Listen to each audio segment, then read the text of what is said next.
ରାଧାକୃଷ୍ଣ ସାଙ୍ଗମାନେ ବାପା ଏବଂ ଝିଅ ବିଷୟରେ କହିବି ଗଲେ ବାପା ଏମିତି ଜଣେ ମଣିଷ ନିଜ ଝିଅଙ୍କୁ ଯେମିତି ମାଲିକ ପରି ତାକୁ ପାଳିଥାଏ।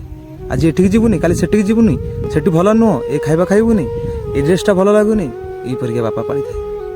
ଯେତେବେଳେ ଝିଅ ବଡ଼ ହୋଇଯାଏ ଏବଂ ତାକୁ ବାହାଘର କରିଦିଏ, ଏମିତି ଲାଗେ ନିଜ ବାପାକୁ ମୋ ଜୀବନ ଚାଲିଗଲା ଏମିତି ଭାବିଥାଏ।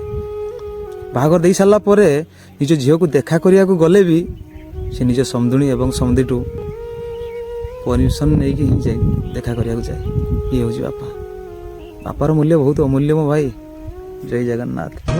ବିଜୁଳି ମାଇଲେ ତୁମରି ଛାତିରେ ମୁଣ୍ଡ ଗୁଞ୍ଜି ଶୋଇଥିଲି।